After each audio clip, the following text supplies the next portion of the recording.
to our Prime Northwest Network inaugural online event, Sustainability and Community Partnerships, Opportunities and Challenges. We can see some brief information about the Northwest Local Network event here.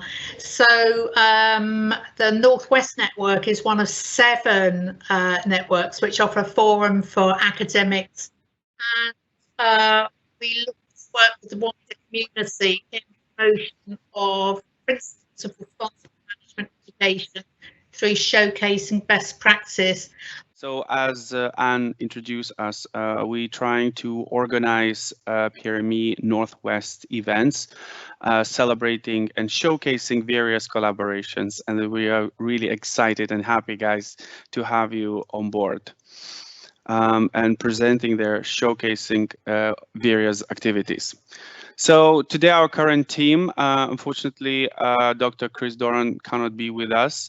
Also myself, Dr. Romas Malevicius, and we have Anne Hindley from Chester Business School. So today we'll start our session with Hil. Thank you so much for inviting us here today.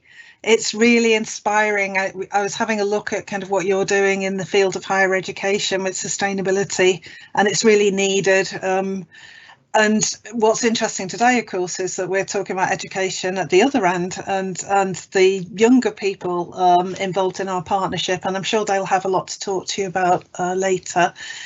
It may be that I know some of you already through my master's, which I'm hopefully finishing soon at Chester, which is attached to this topic.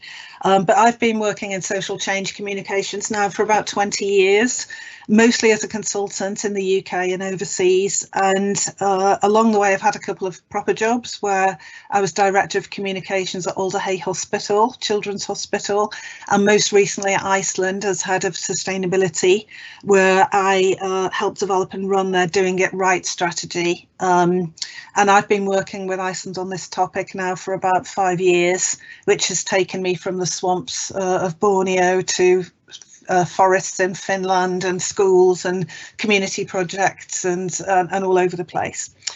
What's very clear to us is the need for collaborative and systemic solutions to the wicked problems that are facing us. And now I think more and more we're seeing this ecosystem of wicked problems where everything is connected.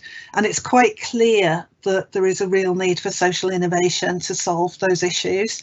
And they can only happen with really innovative cross-sector collaboration. And this is a particularly unique example, I think, of that. So I'll give you some context about Iceland, and then we'll do a whistle-stop tour of our project, and then I will pass you to the real experts who are waiting to talk to you.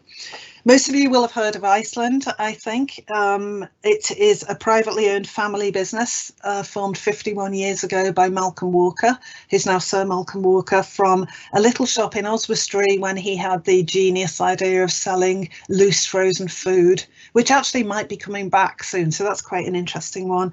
Iceland is now a £4 billion business that employs 30,000 people. And although it sounds huge, it's actually 10th in the 10 big supermarkets in the UK with 2.5% market share. So it's a big business, but it's Tesco, which is at the other end, the biggest one, will be 10 times as big, just for context. Iceland has a proportion of middle class customers, and a lot of foodies actually go to Iceland, people who are really keen on interesting food. But if you overlay the store locations with the government's indices of multiple deprivation, you see an exact match. And in fact, Iceland is absolutely serving the poorest communities in the UK, which is an interesting issue in itself in terms of sustainability. 80% of colleagues who work for Iceland actually live within walking distance of where they work. So they absolutely are those communities. They're entirely embedded. They are serving their mums and dads and neighbours and people they went to school with. And the business has got a very distinct and entrepreneurial culture, but also a strong moral compass, which manifests itself in this idea of doing it right, which is the name of the sustainability strategy. So right back in the 80s and 90s, They banned artificial colours and flavours and monosodium glutamate and all those kind of things, mechanically recovered meat. Even banned things like colours in hen feed, which was being used by everybody to enhance the yellow colour in yolks. And then at the end of the 90s, there were two really big disruptive campaigns that we'd now call brand activism or corporate activism, which first of all was the only ever, I think, commercial partnership with Greenpeace to pioneer green freeze technology to fix the hole in the ozone layer. And then secondly, a really big campaign to lead the challenge to GM foods entering the UK food chain, and that pitched Iceland directly against Monsanto at the time. It achieved a lot of publicity. It was a very controversial campaign, and it did work for Iceland. So we're going to the next slide. Just quickly talk about doing it right. So the big step in doing it right actually came when Richard Walker, who's Malcolm's son, joined the business, and he has actually just published his own manifesto in a book called The Green Grocer, if anybody's interested in reading the entire story. And there are a lot of experiences I can't touch on today that people actually in the group might be interested in, and I'd be really happy to share anything along those lines. But Richard is a millennial, he's a surfer and a climber, he's an environmentalist, he's a philanthropist, he's a dad of small children, and his brief was to contemporise doing it right, to form a better plan, and to look at these wicked problems that are facing us. And we started with the SDGs, but we also started with a perspective on what we mean by sustainability, because very often, even in corporate world, people jump to sustainability meaning environment, when actually our perspective on it has always been the kind of true sustainable development, that Venn diagram of society and economy and environment together, because actually, unless you tackle all three, there will always be unintended consequences. So we're looking at that sweet spot that covers all three of those things. And in a nutshell, we did three things. We formed a plan around three themes of food, communities and planet. Unlike our competitors, we didn't have a 5-pillar plan, so we didn't put workforce and suppliers in pillars that needed attention. We wanted to integrate them properly into the plan. That's quite different. If you ask Richard Walker how many people are in the sustainability team, he will say 30,000, because he wants everybody to be in it, and we want our people to be the engine room of the business. I think there's some really interesting questions around that and where you could go with kind of open sourcing strategy. Certainly, if you want to know the answer to problems, ask people on the front line, whoever they are and whatever the problem is. And our suppliers we collaborate with, and an example of that would be in Iceland's plastics work. There are 110 suppliers in 11 groups all working together to innovate. So building that foundation meant things like reducing our carbon footprint and food waste, supporting communities. We're doing innovative things there. But the third bit was about disruption, so i.e. brand or corporate activism. How can we rock the market on key issues where we actually do have some leverage and some ability to change things? And we picked palm oil, and we're the first supermarket to take palm oil out of products, and which was extremely controversial. And we were the first and only supermarket to pledge to remove plastic from own label packaging by the end of 23, which both of those campaigns achieved a global audience, and plastics was seen as a tipping point for everybody else taking action. The third piece of brand activism is our theme for today. It wasn't global, but it was unique and very interesting in its results. So we're going to the next slide. The story of Backyard Nature, which is what we're talking about today, started in 2018, and it started when I met All Saints School, who are the other half of the team who'll talk to you in a minute. So Iceland's palm oil campaign in the spring 2018 actually achieved what marketing people call 7 billion opportunities to see. So it achieved this massive audience, and we had a TV ad that was banned for being political about a baby orangutan, and that achieved 90, so that's 90 million views on social media. So the public reacted to that. 1 million customers signed a petition to unban the ad. But the other thing that happened was about 1,100 schools contacted us and Greenpeace. about palm oil, and we couldn't deal with that. We had a cottage industry really, and trying to answer letters and deal with schools and send them to people who could help them. But in the middle of all of this, there was this one school, and people kept telling me about this school all the time. So somehow this school had incredible advocates in the community, but people kept telling me to go and see All Saints School and to find out what was happening there because it was so interesting. And I was really busy and I didn't do it. And then eventually, for the umpteenth time, somebody in the community came to me and said, please, please go and see this school. You won't regret it. And at the same time, the school had interacted with Richard Walker, managing director, on Twitter. And I said I would go. I went to do a palm oil assembly and I thought I would walk in and walk out, as I've done with many schools, go and see them for an hour, leave. No. So I go and do the assembly, which was quite challenging, and the children were very knowledgeable. But then, to my surprise, I was asked to join a business meeting, and it was a very formal business meeting. And actually, I was really challenged in it. So the children asked me, talked to me about the SDGs, talked to me about how children could make a difference, and asked me for a project because they felt they'd tackled palm oil in school. And I have to confess, I cheated because that morning in my inbox, I had an email asking me to look at biodiversity loss and pollinators. And I'm afraid what I did was cut and pasted my challenge and gave it to the children to fix. And off I went. I asked them to come back to us. I expected that the children would send me some paintings or some poems or something like that. In the meantime, I was set to appear at the Iceland Talking Shop conference. So this is an Iceland system where every store in the 1,000 stores has a representative, and they are the conduit between the store and the boardroom. It's incredibly effective, and they are a fearsome bunch of people. I went to their conference and spoke to them about orangutans and saving the oceans. And Sally, who you can see in the picture on the screen, is the duty manager from Newport Store. And she, like many of those people, is a community activist. And she challenged me to resounding applause from the audience, and said to me basically what we were doing wasn't good enough. And they were interested in what was happening across the globe, but the thing they cared about most was children in their stores. And those children were separated from nature by their circumstances. So some of them didn't have gardens, some of their parents couldn't afford to get them into green spaces, but they felt that the vast majority of those children had parents who were working very hard, very often in the gig economy, and actually they just didn't have the wherewithal and the ability, no matter what brilliant parents they were, to help those kids access nature. And the principle that was quoted was this David Attenborough quote, also on the screen: "The climate crisis is upon us."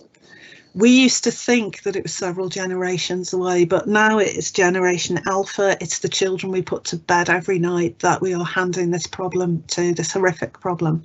And the problem that my colleagues were talking about was that many of those children are disenfranchised from the skills and knowledge they need to be able to deal with it as they grow up. And that was the challenge that was set.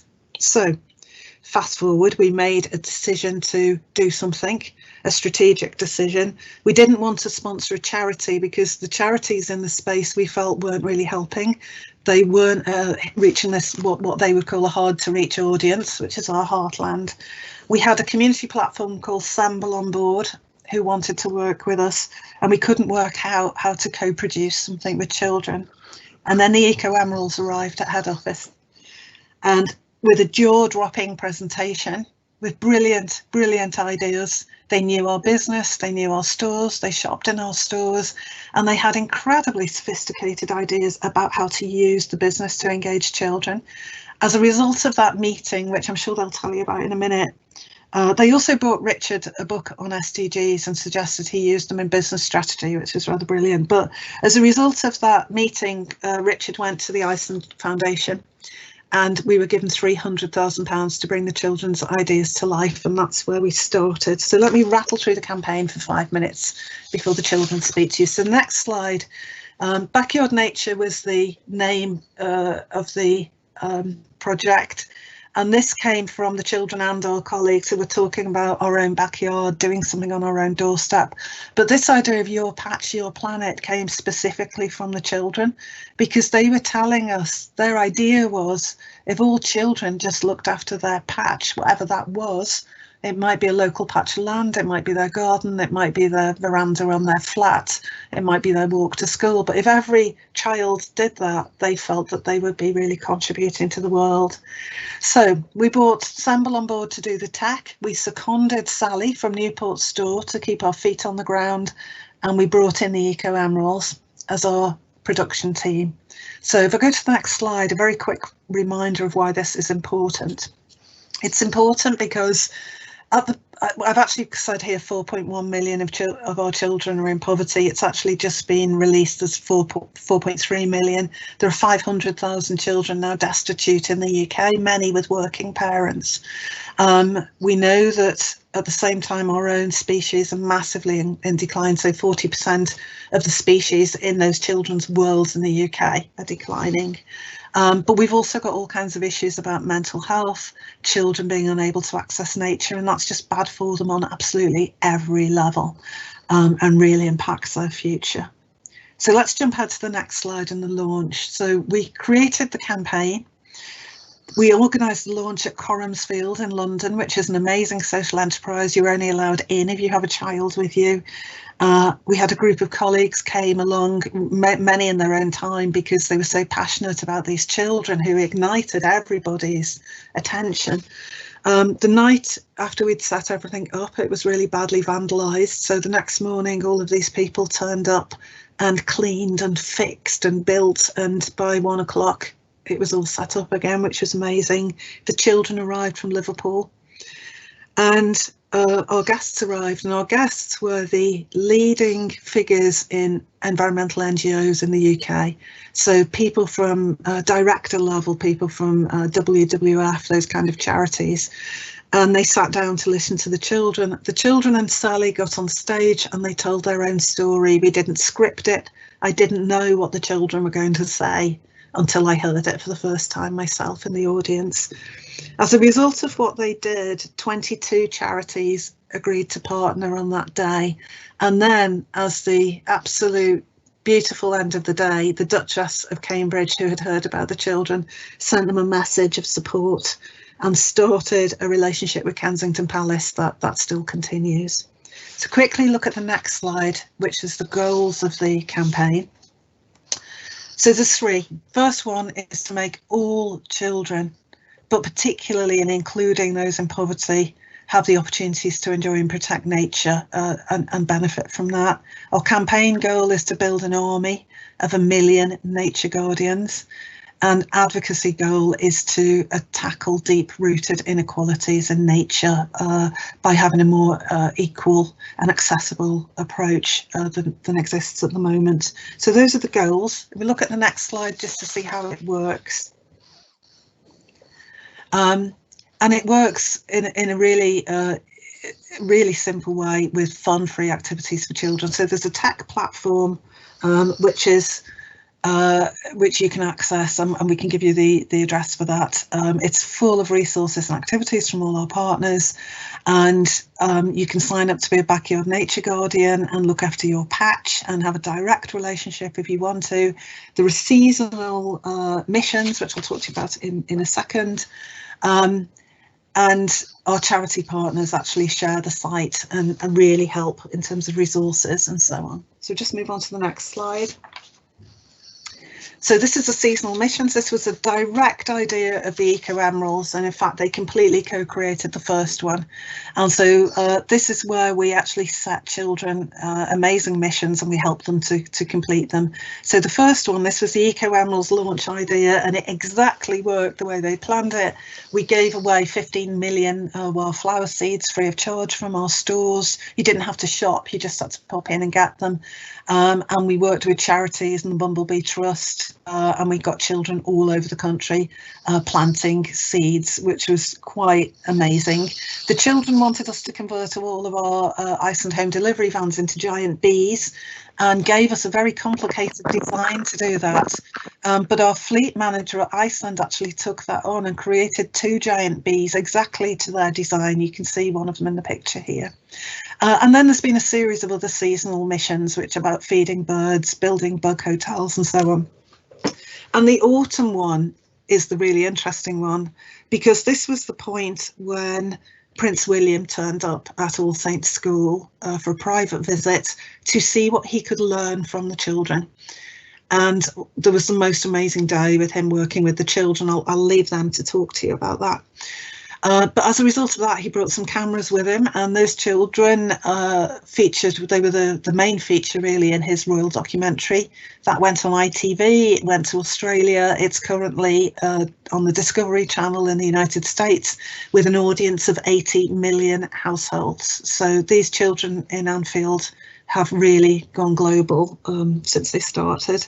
What we've achieved so far, just quickly, the next slide, is at the point of doing this slide, I said there were 14,500 guardians. There are actually, I think, 15,100 signed up as of this week. The children have inspired 750,000 plus, in fact, more than that, hours of nature engagement, which is very carefully measured by SEMBL. We've reached millions through media, and also there's a big social media following, and there are 15 continuing highly active charity partners. And so that's the campaign in a nutshell. Just quickly look at the next slide. You can see some of the activity here. The top right picture is the children with their very first presentation. And then you can see them with the bee van, and then the bottom left is waiting for Prince William. In fact, planning for Prince William. They knew that somebody was coming to visit them, but they didn't know it was him, and that's with their big bug hotel called Buckingham Palace. And then the final slide I'll just leave you with is our 2 big advocates. And having royal support was unexpected and extraordinary, but the Duke in particular was unbelievably bought into these children, and a real demonstration of the impact that they have been able to have. I'm going to stop talking now, and I'm going to pass you to the experts who can actually tell you about their project. Good. Hi. She's Poppy. She's Daisy. We're both in Year 6 and we're from All Saints Catholic Primary School in Anfield. We're going to tell you about how the UN Mod started and all about us. The UN Mod started when my friend Elliot noticed palm oil on one of our ice cream cans. Our school has ice cream as well as desserts, and it was on one of the Thursdays that we seen it. So me and Elliot went home, we researched it a little bit more and found out that palm oil kills 25 monkeys a day, or leaves 25 monkeys, or leaves some of the 25 monkeys with no home and no habitat. Palm oil comes in loads of everyday use, so lipstick has palm oil, shampoo has palm oil, chicken nuggets and ice cream has palm oil. And basically we had got in touch with Iceland, and when we got in touch with Iceland, they had an idea to start something called Backyard Nature. So Backyard Nature is something where you sign up and then you get tasks and that where you can help the environment. So basically we created more energy for the Backyard Nature campaign to start. So after we created the Backyard Nature idea, we were hired as consultants by Richard Walker.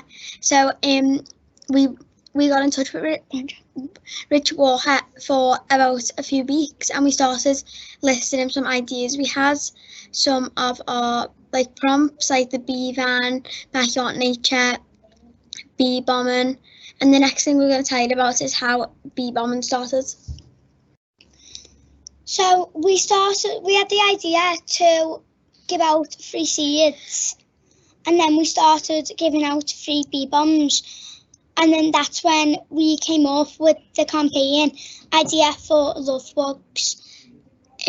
Bee bombs are these little balls that have seeds and mud and a little bit of water in, and once you throw the bee bombs, they create just sort of like a little place, like habitat for the seed to grow. Then one of our biggest projects was when we got to meet Prince William. So basically, we didn't really know that we were going to meet him. We just knew that we were going to meet someone, but we didn't know we were going to meet him. So we had been like planning all day about how, like, what we were going to say. And when he walked in, we were very surprised. Who did you think it was going to be?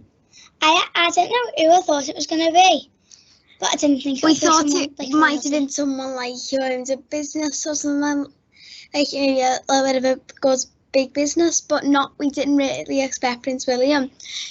Because at first we were told that we were going to do some filming with Iceland, so Iceland came to basically cover up that we were going to meet someone. And then about an hour before that, we got told that someone was coming to meet us. And then about 10 minutes before, we all got mic'd up, and then it just sort of happened. What did you talk to Prince William about on the benches? So basically, on the benches in nursery, we have these benches outside, and we sat down with Prince William and we started talking about why we want to save the environment, and he was very keen on all of our ideas, and he said he totally agrees with us and he's really proud of what we're doing. And we also paired up with these people, and they brought loads of different types of beers over glass, so they had like the name underneath them and all the beers, and we showed Prince William all of them. And about a few hours before Prince William came, Oxford Filming Studios, they came and started filming us and were posing as if they were friends with Iceland. But then about an hour before, we found out that they were friends with Iceland. So a lot of fake things went on that day to try to tell us that we weren't meeting them. They were trying to put us off track. So that day was a very eventful day, and we got a lot. That I think an hour notice was one of the best notices we ever got for the meeting. So then we started to get asked.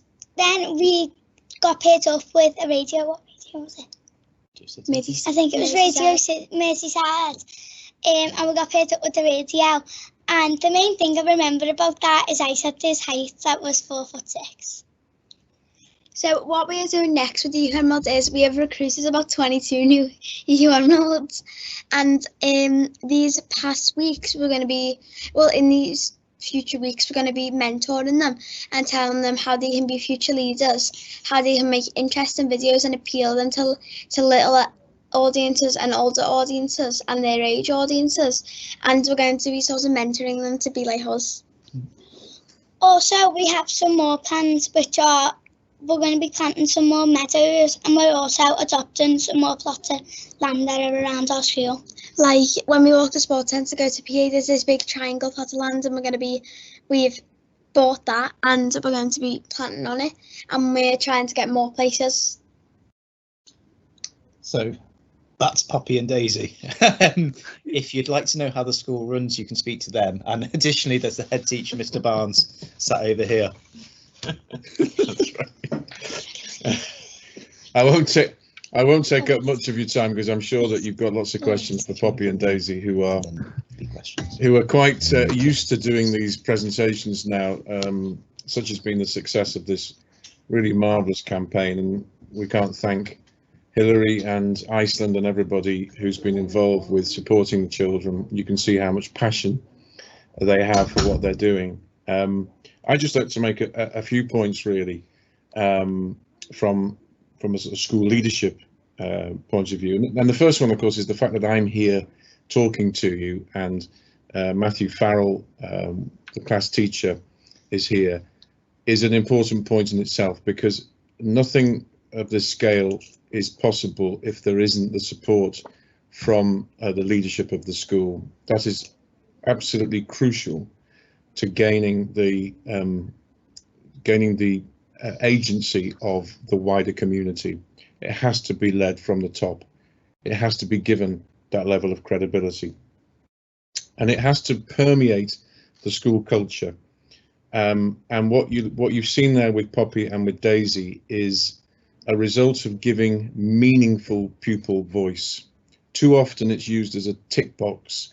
We let the children come up with some ideas, it fulfills a task, we tick it off, and then schools move on, and they don't treat it with the importance that it deserves. And I think that is one of the features of the school culture here at All Saints, is that not just the Eco Emeralds, we have a whole host. I've been meeting them this week, 6 or 7 groups right across the school, that the children have formed themselves, where staff have given them the time and the importance that they can follow their real passions, which are all to do with supporting the wider society. The second point to make is that the school is very much part, sees itself not as the centre of a community network necessarily, but as a very important part of making sure that network works as well as it possibly can to support sustainable development. So with businesses, as you've seen today, with charity groups, we have very strong links, local community groups, environmental groups right across the city, the councils, the city council, parents, I could go on. We see ourselves as being very much a major spoke in connecting. So we intend in the beginning of July, we intend to bring all of those community groups together outdoors at Thirlmere Park, which is where the Eco Emeralds were able to seed a huge part of an abandoned piece of land that was just being used by young people for alcohol and often drug taking, and they've transformed it into a beautiful wildflower meadow which is respected by the local community. So we'll be using that as a way of bringing these community groups together. So the idea of this community network is fundamental to what we do at our school, and that leads on, I suppose, to the curriculum itself. That we try, it's a very sort of trendy thing now, I think, to say, oh, we've got a sustainable curriculum, or sustainability is at the heart of our curriculum. It is in our school, but it's part of a much wider approach, if you like, a kind of global culture of encounter, where we see ourselves bringing meaning to the knowledge that the children are having class, by connecting them with real things that are going on in the world and in the community. And that is very much part of our curriculum. So, for example, we have a part of our curriculum called Learning to Serve, where the children, all children, get the opportunity to take their learning out with a specific community partner. So, for example, the Year 6 children will learn about health and healthy bodies and the scientific background towards that. But then they will go to the local GP surgery and they'll have the opportunities to work with patients groups and doctors and nurses to talk about their learning in the correct context. And while they're doing that, they are serving their community. So it is a very much of a curriculum of service to society. And in doing so, clearly, sustainability is at the heart of that.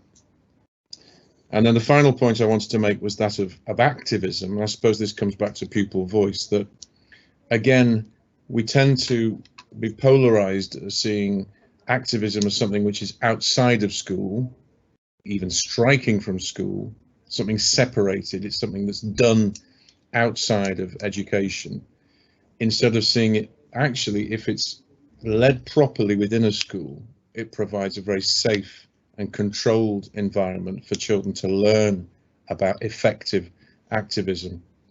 And there's nothing more effective than what these girls and their friends have done, along with the business context that we've got. Backyard nature, as Hilary said, has reached right across the world, and that is effective activism, and it's led in a safe and controlled environment within the school. So there are some points from me, and I know what you'll really want to be doing is asking some questions to Poppy and Daisy. So I'll hand back the camera back to them. Hello. Hi. Hi, welcome back. All right, well, thank you very much, Hilary and Poppy and Daisy, for presenting amazing presentation. Anne, are you okay to start with Q&A session? Yeah. She's they're asking Anne. Oh. Anne? Can't hear her. Okay, I will then open up the stage. So first of all, I want to ask Hillary. I know some of other organizations might also looking forward to implement kind of similar initiatives. What would be your advice, or where to start? How they can build those relationships with the community? So it's interesting. I think the whole issue about stakeholders has really changed.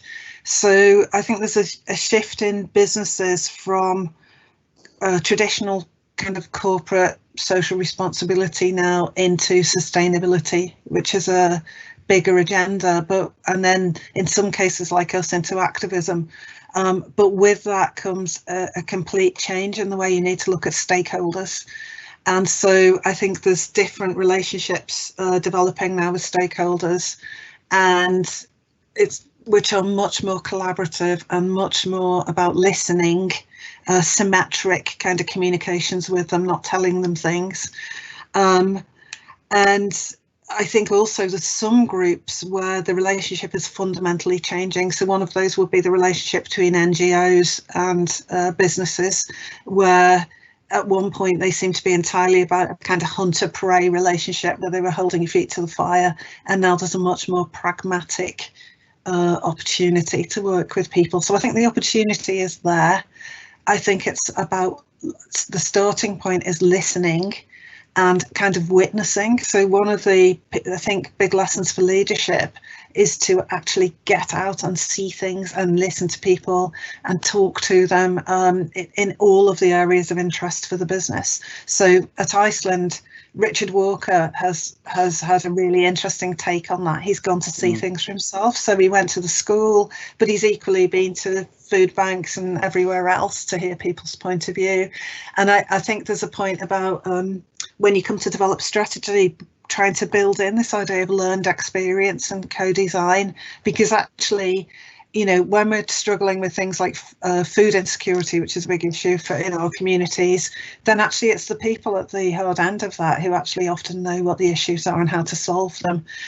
So it's about not imposing solutions. So I mean, my advice is very much to develop relationships that are really respectful, mutually developing relationships, and you know, actually take the trouble to, first of all, give people enormous respect that they deserve, but really listen to what they've got to say.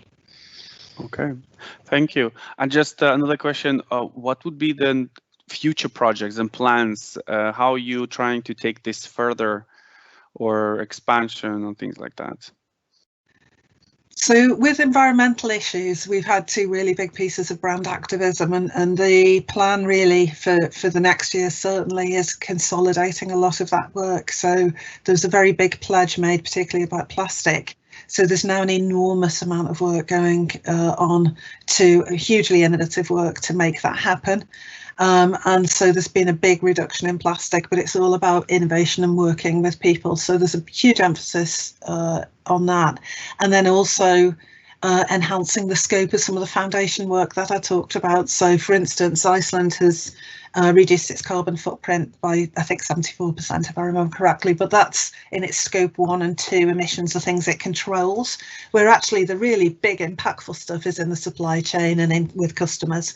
And so the next step is to finish developing scope 3 scientific targets, science-based targets, to really get it towards more cutting edge work on that, equally on food waste. For me, the really interesting piece now is about social justice. I think that COVID has shown us that social justice and environmental justice are actually two sides of the same coin. And so I think we really need to work very hard on inequality and food insecurity and family poverty. They would be really big agendas. But going back to the point I made at the beginning, there's no easy single solution. It's about people working together and trying to innovate and trying to change systems. So that we're putting a lot of effort into that at the moment. And we're looking at, there's several areas where we've got quite small, almost hyper-local innovations going on that we think might be scalable, but we're really trying hard to work with communities to see if we can find answers. Yeah. referring to also question from Anne, and also how you work with your suppliers and trying to encourage to change or remove plastic for the products they are making. Is there any projects you work on that? So that's not my direct responsibility. I've got a colleague who is a specialist who does that. But basically, we brought suppliers in before we made the announcement. The announcement feels like an impossible aim. It was an incredibly bold thing to suggest. However, what our team has done is there are 110 suppliers involved in this. They are divided into 11 groups. There are also other people who are actually just interested parties, other brands and organisations who are listening very closely to what we're doing, talking to us. But those core groups of suppliers are formed into specific innovation groups according to their specialities, and they are working intensely together to find new ways of doing things. It's also about shared investment, that you could have one supplier, you can make one change to a production line that can be as simple as changing from a plastic tray to a board tray, but it might be a £50,000 investment for that piece of machinery. So there's real economies of scale in people working together and with us on that. And then there are some areas where we don't have the answers yet. So actually, it feels like there's line of sight on 70 or 80% of that reduction target, but some of the solutions don't exist, but the innovation is happening really fast. Yeah. So again, if we can get partners working together on that, that will come quickly. Yeah. Thank you so much. Okay. Let's go back to Poppy and Daisy. We have a few questions for you guys. Thank you, Hilary, for your answers. Guys, I would like to ask you, so what part of the Eco Emeralds have done so far have you enjoyed the most? Well, as you might know, we went to Hope University and presented at a conference, and we talked about people activism and environmentalism. One of mine and Polly's other favourites was meeting Prince William. I think that's sort of an obvious favourite because it was quite a fun time, and he weren't quite as serious as you would think. He was quite a funny person. And I also liked the Hope University presentation because one, it was a really good place for public speaking, and two, it did have a buffet. And what do you think about the photo shoot? And we also did a photo shoot, and that was a really good opportunity because we got to go around Anfield and more around by Thermal Park, and it was all for backyard nature. And we got to get loads of different props like plant pot and rakes and all that, and we got to use them around in the area and take pictures for backyard nature. And the pictures did make the area look very jazzy. Jazzy. Wonderful. Thank you so much, guys. Definitely your work inspires all around the world. And what is the next target? What else do you guys want to do? One of our other targets is, as I said before, mentoring some of our year 3s and some of our year 4s to be basically like new leaders and sort of not take it over, but sort of take the lead in more things, like instead of like us being ESM conferences, they will be ESM conferences in about a year's time. And it'll also make them more, and our aim is to make them more confident, so like they're more confident in conferences and things like this. And one of our other ones is planting new meadows and adopting plots of land. Right. And also our biggest one is committing 1 million hours altogether to the environment.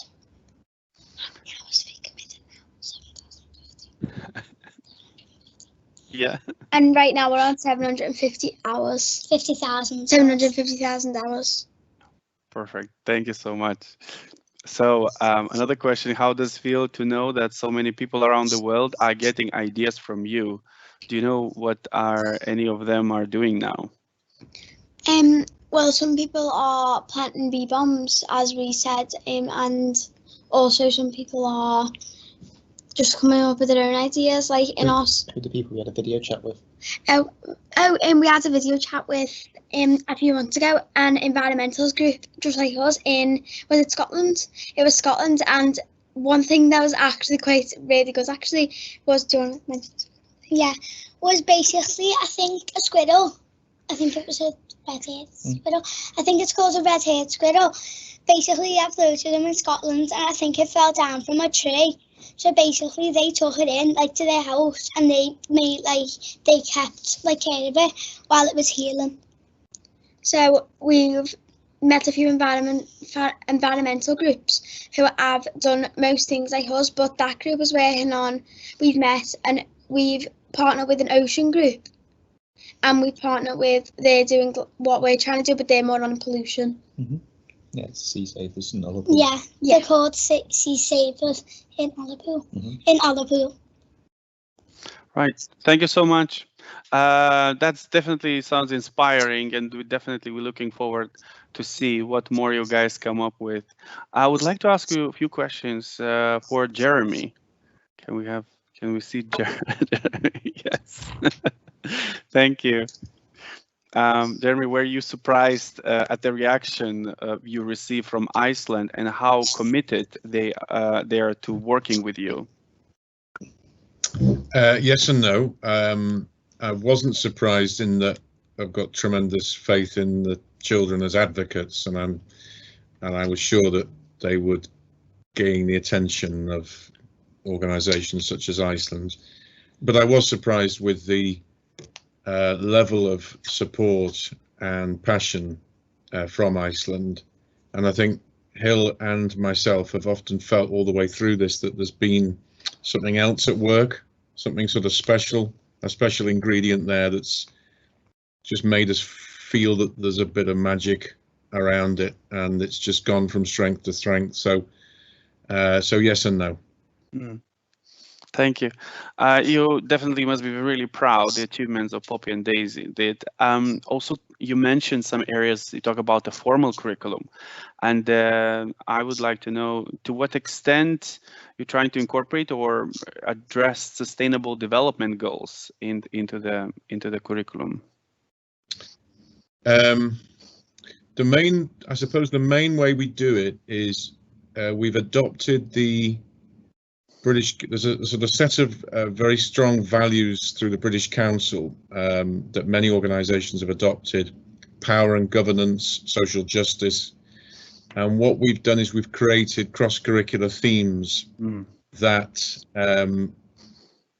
have that at their heart, that they run through those themes as a thread, particularly through the humanities, and in terms of the choice of literature that we choose for each of the terms for those children.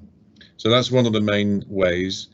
And in terms of the United Nations Sustainable Development Goals, it's often the most informal opportunities that can create that land the best possible way. So, for example, we have the 17 banners that the children have made in the hall, and they're constantly referred to in lunchtimes and assemblies, and it's just that dripping effect, I suppose, as you go through the school.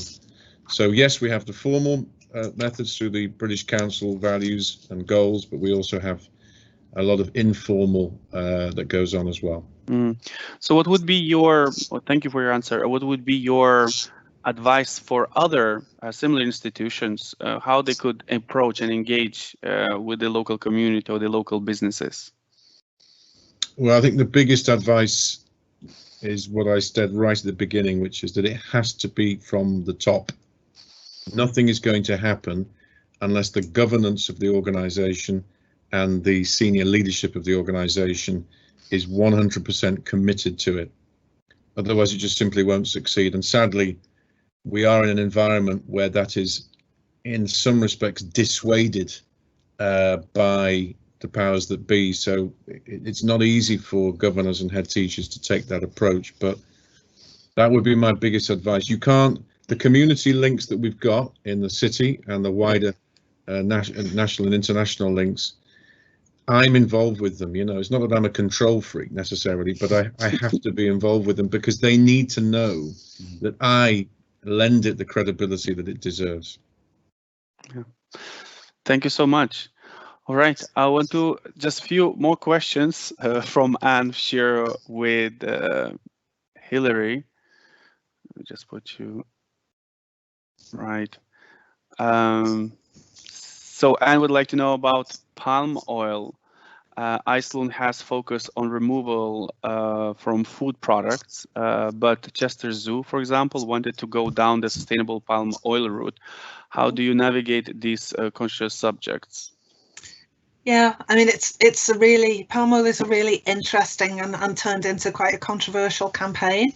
But our aim with palm oil was to draw attention to the issue. So back in 2018, Iceland had actually resigned from the Roundtable on Sustainable Palm Oil, which is a sustainable palm oil organisation, because the business didn't think enough was being done on the issue of deforestation. And was joined in that view by Greenpeace and other NGOs. And talking to Greenpeace, who were kind of flagging the issue to us and other corporates on a big scale, we decided to look at it very seriously. So actually, I mean, I think that probably back in 2017, when the plan started, we looked at hundreds of research reports, papers, real-time, pieces of real-time evidence. Ultimately, Richard went to Borneo and met communities and saw the issue for himself. But we were very, very clear that something needed to be done. And there was a unique window of opportunity in 2018 because the Roundtable on Sustainable Palm Oil was making a decision about its principles and criteria at the end of the year, and there was a big lobby without Iceland from many people to get them to adjust those. And also there were a number of really big multinational brands that had made promises for 2020 that they were going to miss. And so there was an opportunity to get them to steer back to their promises. But the only way to do it was to create a lot of attention for the cause, and we decided we could help do that. So actually, Iceland has always talked about sustainable palm oil being the goal and deforestation-free palm oil being the goal. And what we wanted to do is to create an international conversation about it, which we absolutely did. I think there's some really interesting learnings in it because it was a radical thing to do, and the NGO community was massively on our side, but not entirely. So there were other NGOs who are much more about embedding and changing the system from the inside, and they were disturbed by the fact that they felt that some of the translation and communications of the campaign was talking about a ban or a boycott. We never actually used those words ourselves.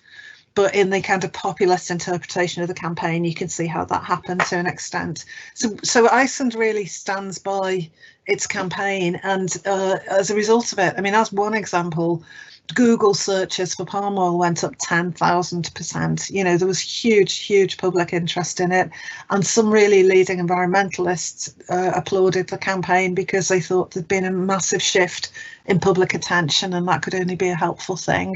But yeah, it's all of these things are hard to navigate, particularly once you're moving into the area of more political brand activism.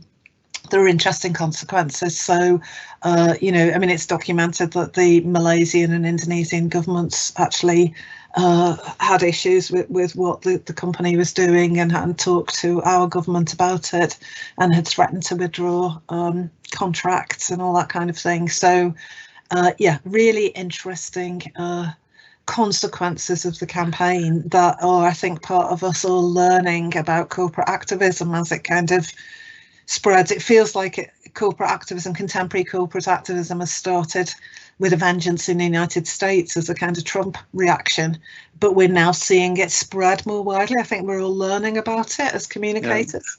Yeah. Thank you so much. Maybe last question, because I'm a bit cautious of time, and we need to kind of wrap up. And the last question, can you just go us through is Iceland on track to hit the end of 2023 plastic target? So far proportionally, yes.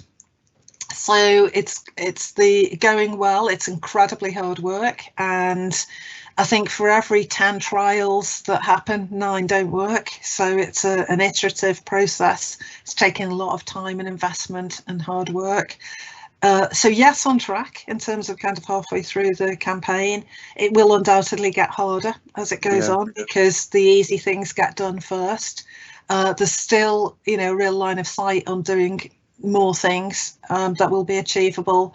But there are a couple of really big areas that are challenges, and I think time will tell, because the bet is that the innovation will match that kind of development line. And so, we're really optimistic over it. Richard Walker would talk about being really optimistic, but he would also talk about, it's better to have that challenge and fight for that challenge and get as far as you possibly can towards it than not have it. Yes, that's a great, a great approach. Well, what I want to say, thank you all our guest speakers, Hilary, Poppy, Daisy, Jeremy, you guys doing amazing job. And behalf of the team, Anne, Chris, Dora, and myself, we really want to thank you, and also invite you to another session that it will happen 27th of May on Thursday, and we'll talk another sustainability and community partnerships. This time we'll talk about chocolate and cocoa industry. So we have Gola treasures Esther Olojamba and Juan Andres Santelides from Pacari Chocolates, talking about what they're doing with the communities, and to talk more about their business. And that is it for our session. A recording will be available afterwards, and we'll share with all of you. So thank you very much, guys, for coming today, and hopefully see you soon in other sessions of Prime webinars. Thank you. Bye, everyone. Bye-bye.